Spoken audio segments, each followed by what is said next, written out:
నమస్తే. నేను మీ కుప్ప పద్మిని. ఇన్నాళ్ళు మీ సపోర్ట్‌ని నాకందిస్తూ, మీ ప్రేమని నాకందిస్తున్న ప్రతి ఒక్కరికి కృతజ్ఞతలు. ఇప్పుడు చూడబోతున్న ఈ వీడియో కూడా ఖచ్చితంగా మీకు ఉపయోగపడుతుంది. లైక్, షేర్ అండ్ సబ్స్క్రైబ్ చేసి మీ ఇష్టాన్ని అలాగే మీ సపోర్ట్‌ని నాకందించండి. అలాగే ఈ వీడియో పట్ల మీ అభిప్రాయాన్ని కామెంట్ సెక్షన్‌లో కామెంట్ చేసి నాకు తెలియజేయండి. నమస్తే. నమస్తే. Welcome to our channel. నేను పద్మిని. ప్రస్తుతంతో పాటు వేదిక్ ఆస్ట్రాలజర్ అవినాష్ దాస్ ఉన్నారు. మాట్లాడదాం. అవినాష్ గారు నమస్తే అండి. నమస్తే అండి. కుజుడు, మార్స్ ఎనర్జీ అన్నిటికంటే చాలా పెక్యులర్ గా అండ్ వెరీ పవర్ఫుల్ గా ఉంటుంది కదా.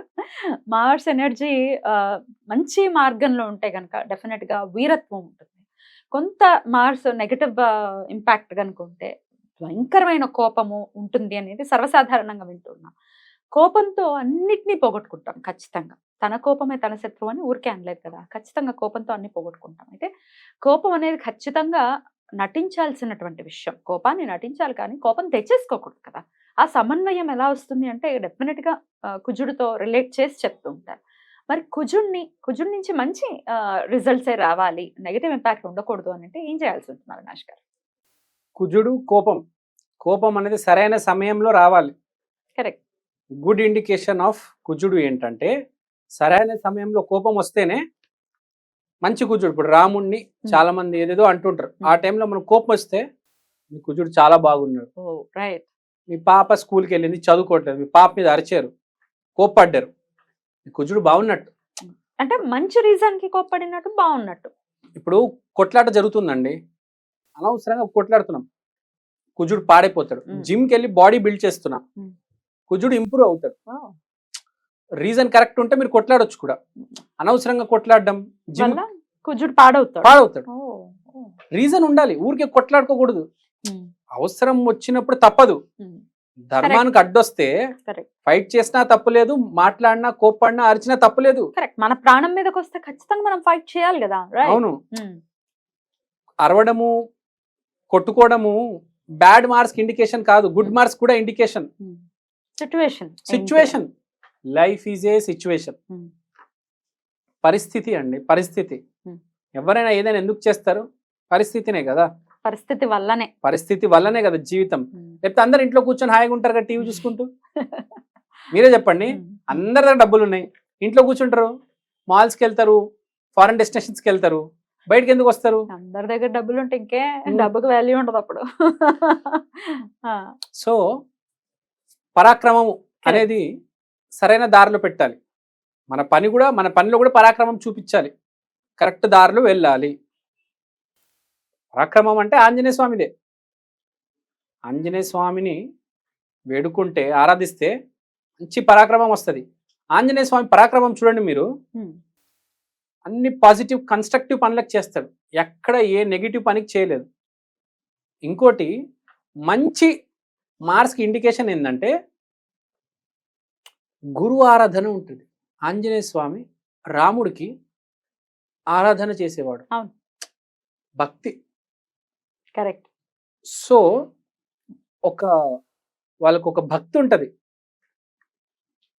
కరెక్ట్ మీద. ఇప్పుడు రాముడికి ప్రాబ్లం వచ్చింది, ఆంజనేయ స్వామి రియాక్ట్ అవుతారు కదా.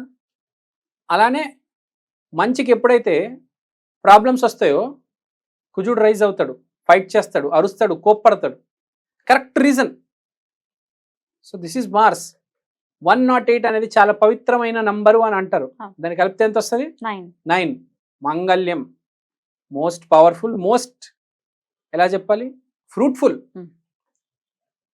ఒక పనిని మొదలు పెట్టాలంటే చాలా ఫ్రూట్ఫుల్గా స్టార్ట్ చేయాలి, అంతే కదా. ఫ్రూట్ఫుల్ గా ఉంటుంది, రిజల్ట్ ఫ్రూట్ఫుల్ గా వస్తుంది అనే భావనతో స్టార్ట్ చేయాలి. సో ఇక్కడ మనం చెప్పేది అంటే కుజుడు ఎంత ఇంపార్టెంట్ లైఫ్ లో అనేది తెలుసుకోవాలి. మీరు 9 అనే నంబర్ చాలా పవర్ఫుల్. మీరు చూడండి, పెద్ద వాళ్ళు 9 నంబర్ వాడతారు, మెయిన్ గా స్పోర్ట్స్ లో వాడతారు. విరాట్ కోహ్లీ, స్మృతి మందాన ఇద్దరు 18 నంబర్, 18, 9 కదా. కార్ నంబర్లు కూడా 9 చాలా ప్యాషనెట్ గా ఉంటారు. 9 అనేవాళ్ళు ఎన్టీఆర్, మన జూనియర్ ఎన్టీఆర్ కార్లని 9 ఉంటాయి, ఉగ్ర రూపం. So 9 is so powerful. ఇప్పుడు మీరు చిత్రపురి కాలనీకి వెళ్ళండి, విల్లా నంబర్ 9 ఎవరిది? ఎన్టీఆర్ గారిది. అవునా అతను 9 అంటే అంత చూడండి డైలాగ్ ఎలా చెప్తాడు అతను, ఎంత పరాక్రమం ఉంటది. ఎవరైనా చెప్పగలుగుతారు అట్లా డైలాగు? లేదు. కుజుడు బాగున్నవారే 9 నంబర్ ఆ రేంజ్ లో డైలాగ్ చెప్పగలుగుతారు. ఇప్పుడు నెగటివ్ రిజల్ట్స్ ఇస్తోంది, మరి పాజిటివ్ ఇవ్వాలంటే ఏం చేయాలి? ఇప్పుడు మీరు కూడా ఉన్నారు, మాడ్యులేషన్ చాలా బాగుంటది, డైలాగ్ మీలాగా ఎవ్వరు చెప్పలేరు. కుజుడే చాలా పవర్ ఉంది మీలో, కుజుడు పవర్. సో ఇప్పుడు మార్స్ పాడైపోయింది. సరే పవర్ఫుల్ పీపుల్ ఇప్పుడు కొంతమంది పవర్ లెస్ అయిపోయారు కొంతమంది. పరిస్థితి ఏంటి? మార్స్ పాడు చేసుకోవడానికి మెయిన్ రీజన్స్ ఏంటంటే టైం కానీ టైంలో అరవడం, అన ఏదైనా చిన్న ఇరిటేషన్ వస్తే అరచేస్తారు. ఈ ట్రాఫిక్ లో కూడా ఇవి చూస్తుంటాం మనం, గట్టి గట్టిగా అరుచుకుంటూ ఉంటారు. ఏదైనా బ్రేక్ వేసాము, హార్న్ చేసాము అంటే డెఫినెట్ గా ఎట్లా అరుచుకుంటారంటే ఈ సర్వసాధారణం. డెఫినెట్ గా మార్క్స్ పాడైపోతుందండి. 100% పాడవుతుంది. కానీ మీరు అనుకున్నంత, మనం అనుకున్నంత రేంజ్ లో పాడు కాకపోవచ్చు, కొద్దిగా పాడవుతుంది. మెయిన్ గా ఏంటంటే ఊరికే రోజు చేయకూడదు అది. ఎప్పుడో ఒకసారి ట్రాఫిక్ లో అరిచాము, దట్ ఈస్ డిఫరెంట్. రోజు అదే పని అరవడము, రోజు కొట్లాడుకోవడము, కంచాలు ఇసరడం అవన్నీ చేయకూడదు. ఇవన్నీ చేయకూడదు. కంచం ఇసరటం అసలు నెక్స్ట్ లెవెల్. కోపంలో ఏం చేస్తాడో మనిషికి తెలియదు, అన్ని హద్దులు దాటేస్తాడు. గోడల్ని గుద్దడం అసలు ఏం చేస్తాడో మనిషికి కోపంలో ఆడకే తెలియదు. కోపం అతి పెద్ద శత్రువు అంటారు, కానీ కోపం అతి పెద్ద ఫ్రెండ్ కూడా చాలా మందికి తెలియదు. కరెక్ట్ వేలో యూజ్ చేయాలండి. హనుమంతుడు ఎంత జాగ్రత్తగా యూజ్ చేస్తాడు చూడండి మీరు. అవసరం ఉన్నప్పుడే అంతే కోపం అనేది.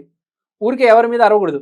ఇప్పుడు నాకు ఎవరో ఫోన్ చేశారు 5 సార్లు 10 సార్లు, బ్యాంక్ వాళ్ళు ఏదో అరిచాను ఒకసారి, 10లో ఒకసారి అరిచాను, తప్పులేదు. ప్రతిరోజు మీరు అది చేయకూడదు కదా. రైట్. ఇప్పుడు ఎట్లా రెమెడీ ఏంటి? రెమెడీ కాకుండా మనం ఫస్ట్ చెప్తాను ఒక చిన్న రెమెడీ. దేని వల్ల పాడవుతుందంటే, మార్స్ అంటే ఇంట్లో కిచెనే. మంట నిప్పు ఎక్కడ ఉంటది? కిచెన్ లోనే. That is the place of fire.